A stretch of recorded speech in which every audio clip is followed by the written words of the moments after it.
that the people support their army and government is absolutely true. Whatever you hear in the corporate media is the complete opposite. And on that note, what you hear in the corporate media, and I will name them, BBC, Guardian, New York Times, etc., on Aleppo is also opposite of reality. Oh man, somebody find Gary Johnson. We're about to get real and talk about Aleppo.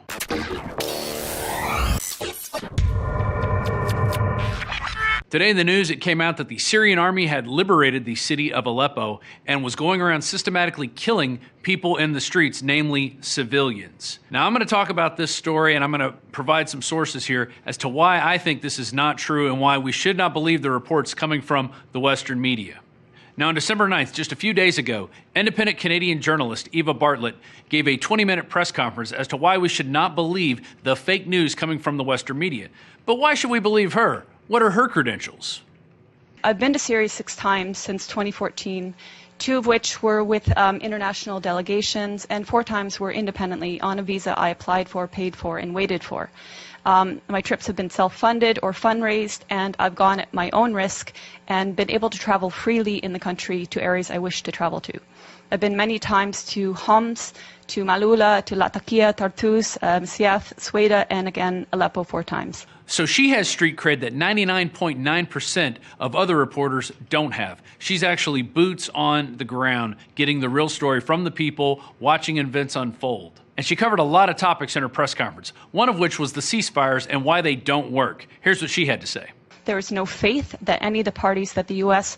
and Western leaders who have funded these terrorists, there's no faith that they can actually control the terrorists and get them to adhere to a ceasefire.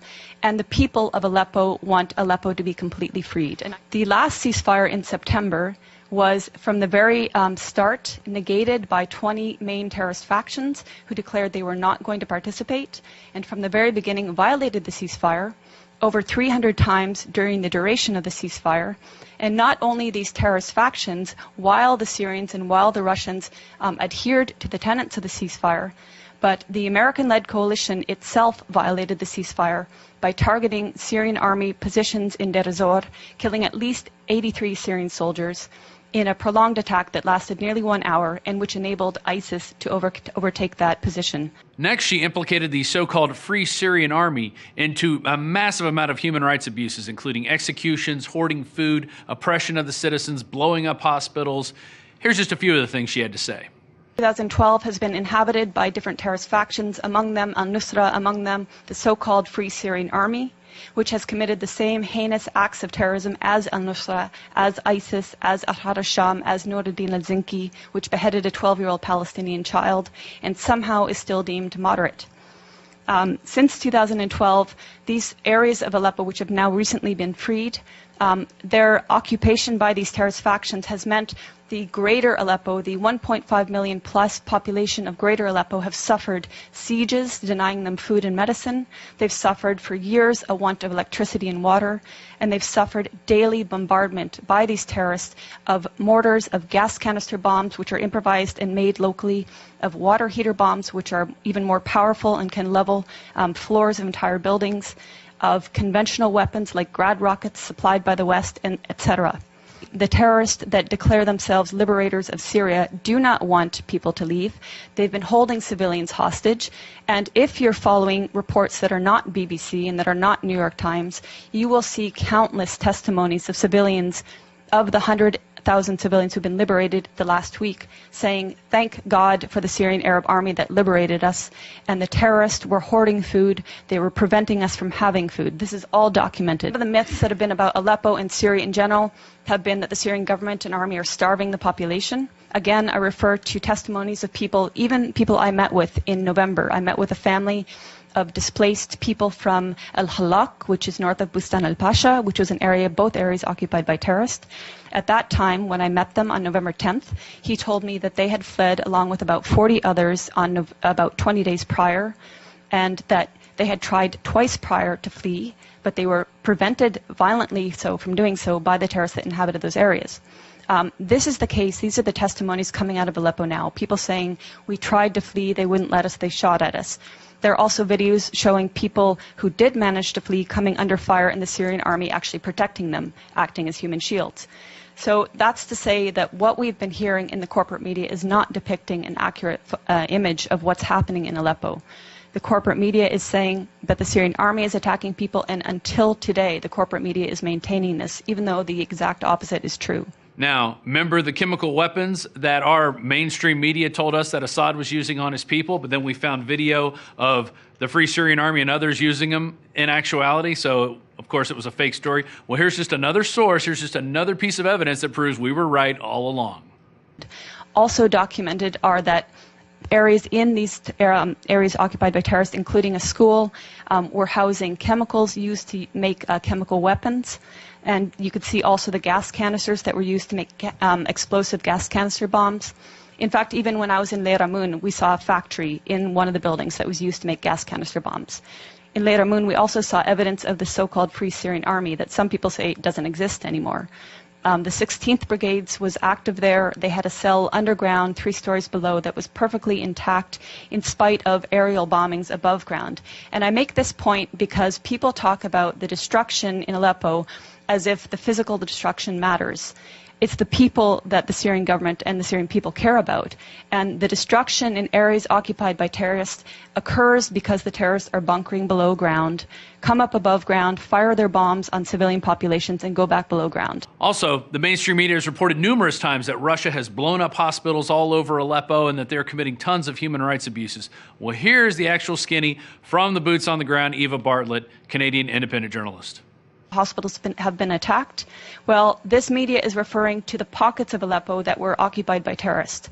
And they have manufactured stories, and I can give you a precise account. In April of this year, there was a hospital called the Al-Quds Hospital, which in a concerted effort, all media said was attacked and targeted and badly damaged by either the Syrians or the Russians. In fact, the Russians had satellite imagery showing that this hospital was in the same shape that it was in October 2015. No difference. Therefore, it was not attacked. Months later, The Guardian, which is a prominent British newspaper, actually said the Al-Quds Hospital that it had alleged months prior to be attacked and destroyed was treating victims of so-called chemical weapons attacks. So even the media that is lying is inconsistent in their lies. But there have been hospitals attacked.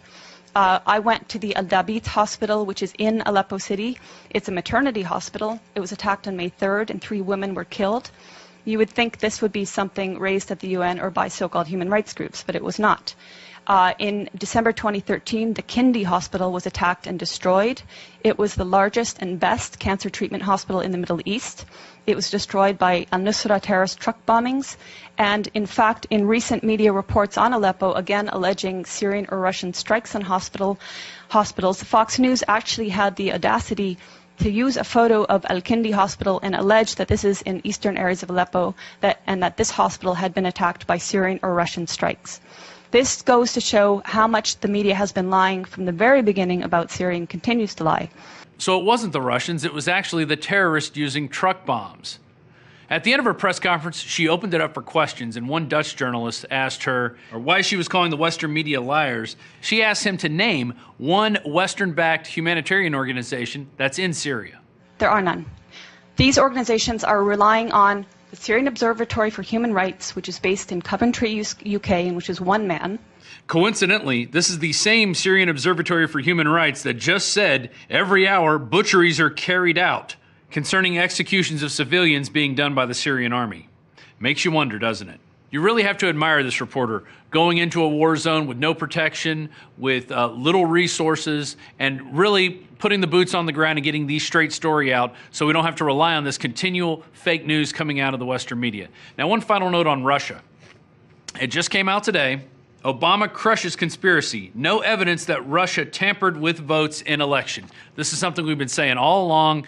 He said, we were frankly more concerned in the run-up to the election to the possibilities of vote tampering, which we did not see any evidence of, he said, and we are confident that we can guard against it. So there it is.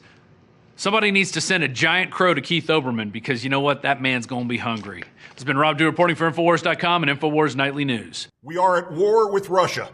Or perhaps more correctly, we have lost a war with Russia without a battle.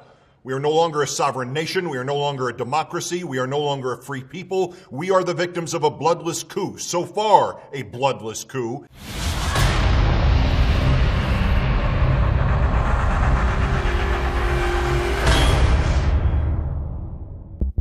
3 years ago, the Congress in the National Defense Authorization Act repealed the law that had been on the books for decades, barring the CIA and other agencies from engaging in domestic propaganda and disinformation.